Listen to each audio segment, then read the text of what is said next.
Women in Cameroon and out of Cameroon tomorrow observe the International Women's Day, absent the usual marched past and popular feasting in the neighborhoods. This edition of the 7:30 News profiles some success stories around the country. Plus, several students have been dismissed from Government Bilingual High School KRIBI for producing a video with a lot of sexual content and publishing the same on the social media.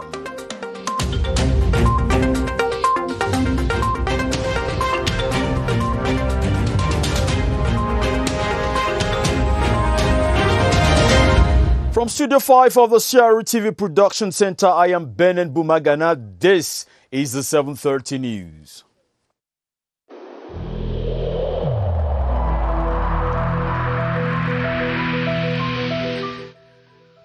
I urge you once again to put on your face masks, to wash your hands regularly, and to consult a physician or any other health personnel if you notice any symptoms.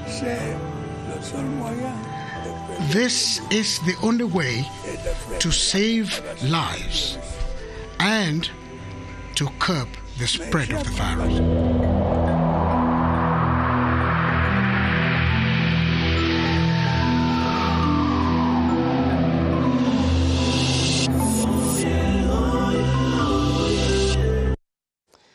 Once again, good evening. The first group of 5,000 Nigerian refugees who have been living at the Minawao refugee camp in the far north region leaves the country tomorrow. These refugees are also carrying along with them a special donation from the President of Cameroon to begin life at home in Nigeria. The latest on these departures with CRTV's envoy to Marwa, Ebenezer Akanga. This Sunday was packing day for the Nigerian refugees in the Minawao refugee camp who have willfully decided to return to their country. The refugees spent the day packing and loading their belongings into trucks that will carry them home. The first group of 500 refugees out of the 5,000 who have willfully decided to go back to Nigeria will leave on Monday, March 8, 2021. The 500 are from 118 families. The repatriation exercise is taking place in respect of guidelines laid down in a tripartite agreement signed by the governments of Cameroon, Nigeria, and the UN Refugee Agency. The Minister of Territorial Administration, Paul Atanganji, is in the far north region to supervise the departure of the first group of refugees. 37 elements of the Central African Republic Armed Forces who crossed over to take refuge in the Cameroon border town of Garwa-Bulai following socio-political crisis in Bangui have been repatriated. The ceremony to bid them farewell in Garwa-Bulai was presided over by the representatives of the armed forces of both Cameroon and the Central African Republic. Details with Mokom Robert Achu.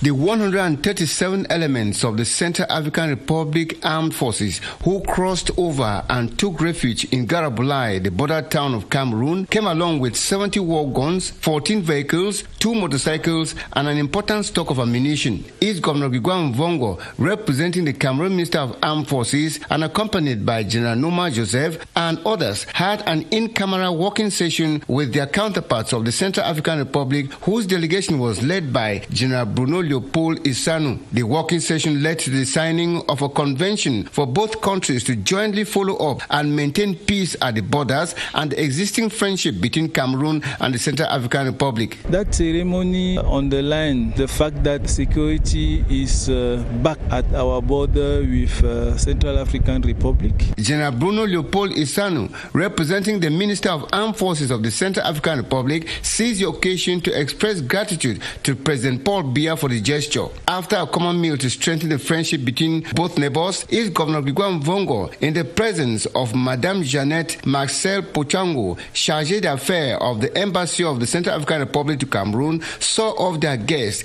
peacefully cross the borders with all their war guns, ammunition, and vehicles. 14 students of the government bilingual high school GBHS KRIBI have been dismissed for making obscene videos which they later on posted on social media platforms. The senior divisional officer of the Ocean Division, Nuhu Bello, who was speaking during a general assembly of the school, encouraged parents and teachers to work as one man to halt this delinquent behavior, which is gradually becoming common. Polycarp Atia reports from KRIBI. Ce sont 14 élèves, dont 12 filles et 2 garçons, d'une classe de terminale spéciale bilingue de 22 finissants qui ont défrayé la chronique. C'est cette fine fleur de l'établissement qui a fauté à travers la publication sur les réseaux sociaux des images obscènes. Les décisions du conseil de discipline sont sans appel. Les 14 élèves incriminés sont définitivement exclus. Le préfet nous instruit un accompagnement psychopédagogique de ces enfants exclus, mais en dehors du lycée. Parents, enseignants et autorités ont échangé sur la redynamisation de la discipline au sein de cet établissement octogénaire au cours d'une assemblée générale extraordinaire pour que cela ne se reproduise plus. Le préfet de l'Océan, Nuhu Bello, a donné des orientations spécifiques aux parents et aux enseignants pour un retour à la sérénité. Nous avons donc engagé les parents à reprendre la main dans l'encadrement du cycle de leurs enfants. Et nous avons aussi invité les enseignants à être aussi des éducateurs. L'union sacrée ainsi formée vise à permettre au lycée bilingue de KRIBI, à la réputation établie, dont l'image a été écornée ces derniers temps, de poursuivre sa marche vers l'excellence. Sorry for that terrible mix-up. Tomorrow, Monday, 8 March, is the International Women's Day proper. However, the day will be celebrated absent the usual march past and feasting that usually characterizes the day. Women of the different administrations have, in spite of it, planned other activities for the day. Gerard Nanji Eyambe sampled the plans of some of these groups for this newscast. Notwithstanding the absence of the usual effervescence that envelops this year's celebration of the International Women's Day as a result of the COVID-19 pandemic, the different administrations are improvising. The female personnel of the Ministry of Basic Education have indulged in a mini gastronomic fair. It's more fair on gastronomy. We want people to relax a little bit. We've gone through very hard times, so it's an opportunity for our personnel to come over. But I want to remind everybody that we are going to strictly follow the barrier measures that have been put in place by the government. Their counterparts of the Ministry of Vocational Training are not left out. Both ministries, like many others, are looking forward to continuing with such activities. 8 March doesn't just stop on the day that is on the 8th of March, no.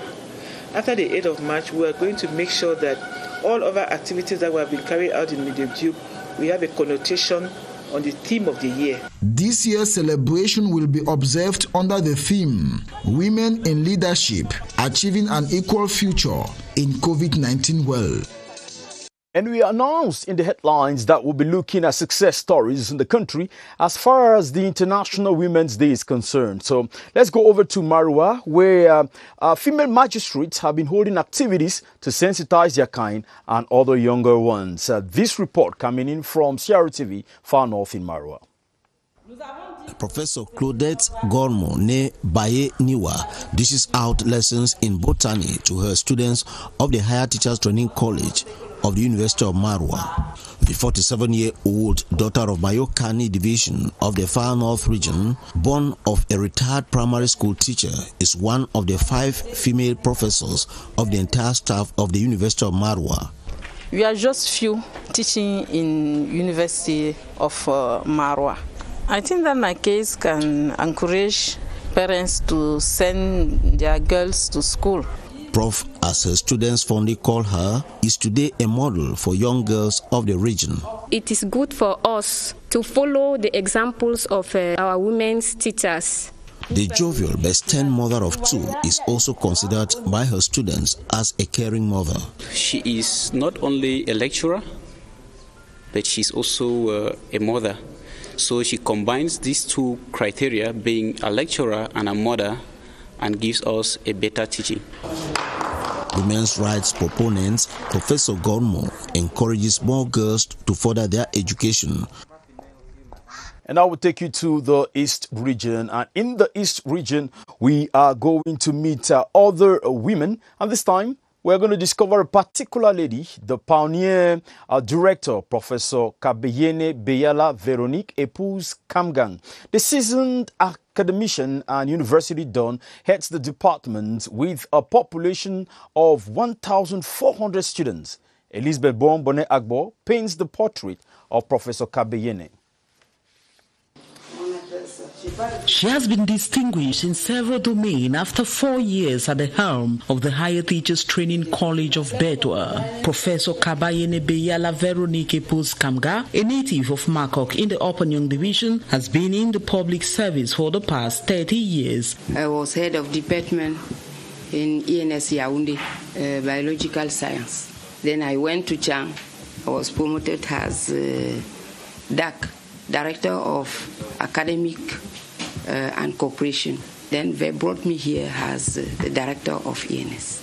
As the pioneer director of ENS Betwa, a lot has been achieved under her reign. Collaborating with the men in an institution like ENS Betwa can be quite challenging. To work with men, you must be, first time as a woman, honest. Married to Professor Kamgang for the past 40 years, the mother of 7 is equally a poultry farmer and a lecturer in one of the Bible schools of Église Évangélique du Cameroon. The first thing is to go to school and to support. They must be patient. They must have abnegation. They must be strong. Her desire is to see the Higher Teachers Training College of Bedwa grow into a full-fledged university in the years to come. Another successful lady we meet tonight is Nani Domche, a security boss in charge of quality, health, safety, and the environment at the KRIBI container terminal. Nani Domche, in her mid-30s and thriving in an area mostly dominated by men. Polycarp Ati paints a picture of this security head. Born some 51 years ago in the Bialem division of the southwest region of Cameroon, this mother of 5 has been outstanding and so far proven her worth in the businesses she owns and manages herself. I believe so much in myself, and I believe in satisfying human wants, because the desire to create such a company came from those who needed my services here. Operating in the domain that is considered a man's preserve, Manyi is considered a huge success because she has been able to beat the challenges. Manyi Atayo Odilia has today not only expanded her business but diversified it as well. Equally, I operate a restaurant on a daily basis. In this restaurant, we prepare both continental meals, Western meals, Eastern meals, and even Caribbean meals. Here you have everything that you need. Each time people came here and needed something like decoration, I offered them. Besides that, there's roasting, there's a barbecue. Her call on young girls and women is to be courageous enough to get involved in business, even with a minimal capital. Oswara Gertrude Asonganze painting to us a picture of Odilia Atiayo. We're definitely going to be getting Nani Domche in our subsequent newscasts. Some adolescent indigenous Mbororo girls have been trained on leadership qualities which would enable them fight against unwanted and early marriages. The training was organized Saturday by the Cameroon Indigenous Women Forum, Kaiwof, headed by its national coordinator, Madame Aisatu Buba. Clarence Nge reports. It was an interactive and participatory workshop regrouping 20 young indigenous Bororo girls. They were educated on different leadership skills by experts of the Cameroon Indigenous Women Forum. So normally they need to start building these capacities from young age so that the girl child will grow up having all these capacities to have a right position in the society. Chairing the workshop, the national coordinator of the forum emphasized that the exercise would help the learners be able to shun unwanted and early marriages and fight poverty. We have choose the theme girls' leadership and personal development, and we think this is very important and it's very timely at this moment that we have to help these girls to develop their vision. We are to accompany them. They should be able to identify their needs, their priority needs, that will help them to accomplish this vision. Organized as part of preparatory activities ahead of the 36th edition of the International Women's Day, the workshop was attended by many, amongst who was the director of the Center for the Promotion of the Woman and the Family for the Yaoundé 1 Council area. Monique Ebule Penda has acquired skills in information and communication technologies in spite of being visually impaired. She is amongst many other visually impaired persons who have undergone training in digital economy. Madon Kwele of our Littoral Regional Bureau in Douala presents the 35-year-old businesswoman. Monique Ebole Penda, a 35-year-old businesswoman, now has a mastery of Microsoft tools and can access different social media platforms. I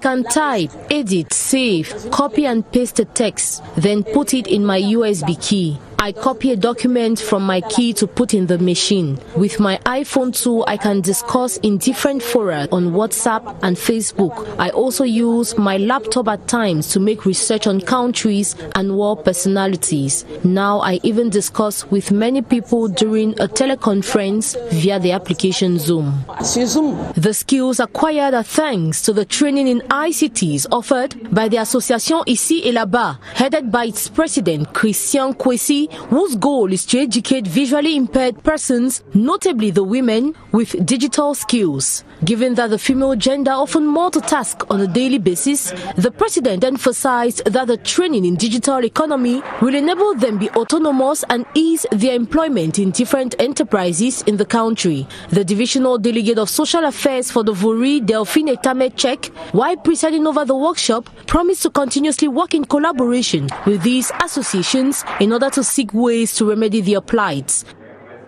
And we go over to the West region, precisely to Baham, where women have staged a sports walk and have carried out other activities ahead of tomorrow's celebration of the International Women's Day. Let's get details from our correspondents in CRTV West. Early in the morning, the women kick-started this 10-kilometer sports walk under the leadership of the spouse of the Upper Plateau SDO, Mrs. Yampen. At the Baham ceremonial grounds, there were dancing recipients of Women's Day fabrics and some financial support to stitch them. The caravan then drove over to this handicapped center in Baham, known as the KRIBI. They were received by its promoter, Pokam Zachary, who told the touching story of its occupants. Professor Justine Difo expressed her humanism by offering them badly needed necessities. All the women, female leaders in the Upper Plateau, behind the President of the Republic, His Excellency Mr. Paul Biya and his wife. And we are here today also to think of those young people, those vulnerable people. We brought something for them, and we are praying the Lord Almighty to fill their hearts, to let them grow easily and have the same joy as us. Through those gestures, the atmosphere of March 8th celebrations is now alive in Baham prior to the D-Day. With the coming of the new COVID-19 variants to the global variant watch, many more persons have lost their lives, causing a great fear or causing a far greater scare. World Health Organization statistics show that more than 117 million persons have been tested positive so far. A complete update of the situation around the world with you, Alice Mbe. According to the World Health Organization statistics, the situation of COVID-19 in the world is alarming. The world can count up to 117,173,908 contaminated cases, 65,900,000 recoveries, and 2,601,532 deaths, amongst which America has 29,654,209 cases, 20,273,917 recoveries, and 537,121 deaths. Italy has 3,046,762 cases, 2,481,372 recoveries, and 99,578 deaths. Africa features with 3,957,603 cases, 3,534,964 recoveries, and 105,540 deaths. So far, Cameroon has 35,714 cases, 32,541 recoveries, and 551 deaths. The government of Cameroon calls on the attention of all to be more vigilant and to keep respecting the barrier measures. What we should do, of course. The Minister of Employment and Vocational Training has been visiting several companies in Yaoundé to see into the possibility of creating more job opportunities for youth. He also discussed with most of these enterprises on the possibility of getting youth involved in the economic activity. Let's get details from Joyce Tata. In 4 days, Minister Issa Chiroma Bakari of Employment and Vocational Training visited 6 companies in the Central region to reinforce a link between the public and private sector with a precise target.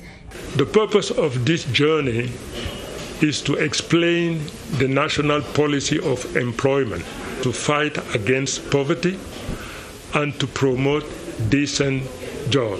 I have to get in touch with whoever can give them the necessary skill, the necessary trade, which will enable them to find job. A vision which government confesses can only be materialized in collaboration with other partners. This battle needs the involvement of the private and public sector.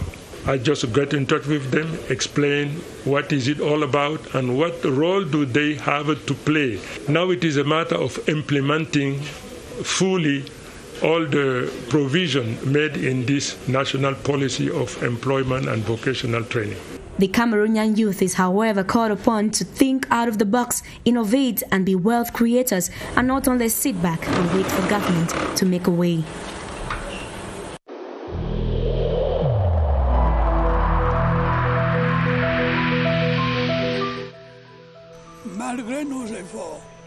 Despite our efforts, COVID-19 plunged many families into mourning and seriously hampered the functioning of our economy and society.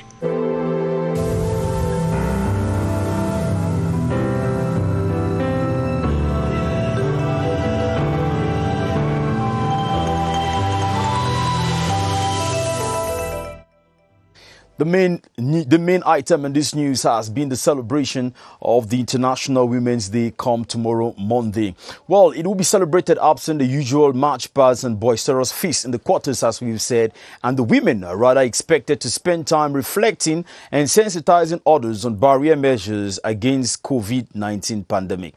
Let's now join Baldwin Sama at the Public Health Emergency Center with more of tomorrow's event. Hello, Baldwin.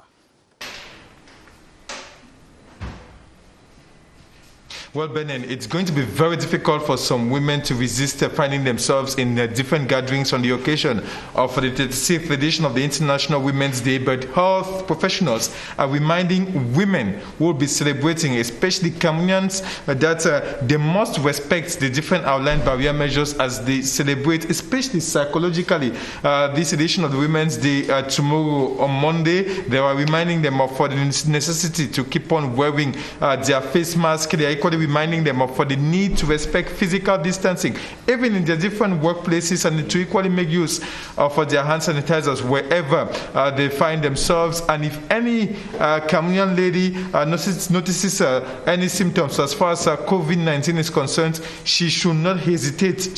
They should make use of any health facilities to have themselves screened to get to know exactly their status as far as COVID-19 is concerned, because opportunities like an International Day for the woman, these are opportunities during which the virus can easily spread, and to avoid such a possibility, these women are simply reminded that it is mandatory for them to respect all these barrier measures this Monday on the occasion of the International Women's Day. Back to you, Benin Bumagana. And thank you very much, Baldwin Samaf and Cayman. Let's hope that tomorrow is properly celebrated.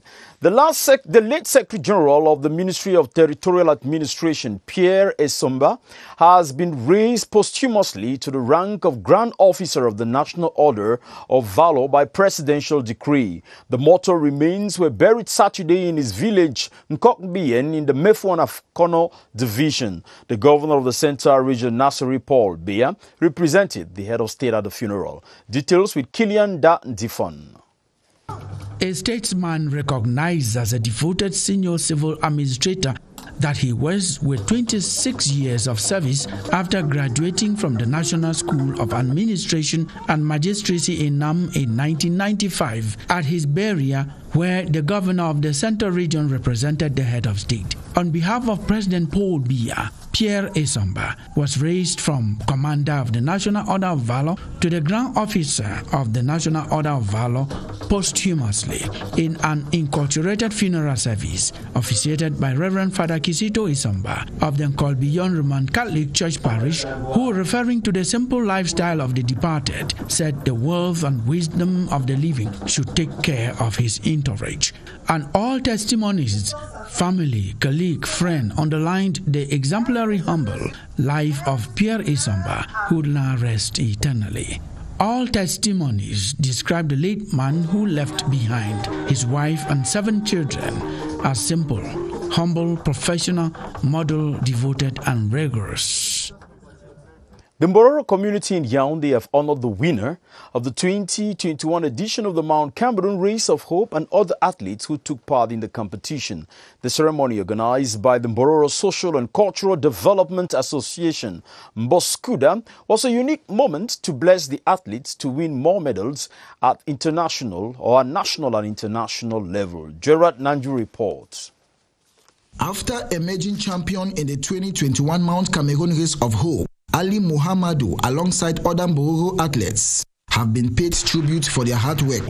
As one person, the Mbororo community, under the banner of the Mbororo Social and Cultural Development Association Boskuda, have encouraged them to replicate such a performance, not only in local competitions, but even at international level. The Mbororo youth are well known as cattle herder, but today they have proven to Cameroonians that they can do other activity and to be the best in that activity. I think it is the first time that we have a Mbororo who have won this race. We have to start encouraging this young Mbororo so that we'll be able to develop the talents that they have. An honor considered at the same time a challenge. I was trying to do it for myself, but unfortunately, I did not understand that I was doing it for the Mbororo community, for the country. Boskuda today, what they are doing to me, I will tell you that this is just the beginning. Born in 1997 in Jakiri, Northwest Region, Ali Muhammadu remains an inspiration to other aspiring Mbororo athletes. Congratulations again to Ali Muhammadu, and it is here that we come to the end of this edition of the 7:30 news. At 8:30, Karine Olive Yabit will be here for the news in French. Have a good evening and God bless you.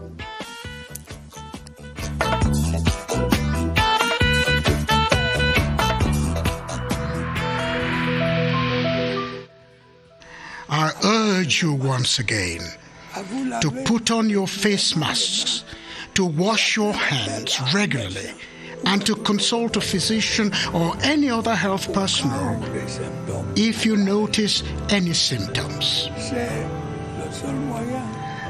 This is the only way to save lives and to curb the spread of the virus.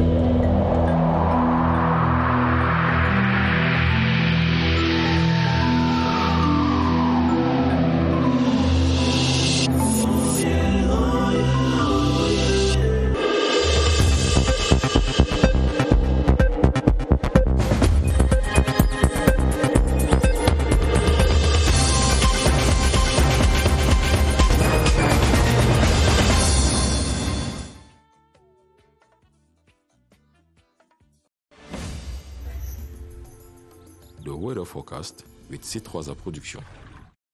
Good evening, beautiful people. Welcome to this new edition of the weather forecast. Trust you had a fruitful Sunday. The national territory awaits calm weather both tonight and in the morning, though you feel slight discomfort due to heat. We will have a minimum temperature of 15 degrees, that is in the northwest region of the country, 16, 18 degrees in the Adamawa region, 22 degrees is expected in the east and even in part of the far north region, 25 degrees is expected in the littoral region and in the southwest region of the country. For details, ladies and gentlemen, let me take you to the north region where it will be partially cloudy in the whole region this evening. The same weather condition to prevail until the morning, where we'll have a drop of 3 degrees for us to have 21 to 27 degrees. Next, we go to the west region where it will be partially cloudy in the whole region. As you can see, clear skies are not likely to prevail and 0 chances of precipitation for us to reach 21 degrees in the morning. Let's end now with the south region where showers are not expected this evening. The same weather condition to prevail until the morning, except in KRIBI where showers are expected. We'll have a minimum temperature of 22 degrees. Ladies and gentlemen, I encourage you to find time and go visit the Wazin National Park. Do not forget to respect barrier measures. Good night. God bless you. That was the weather forecast with C3 Production.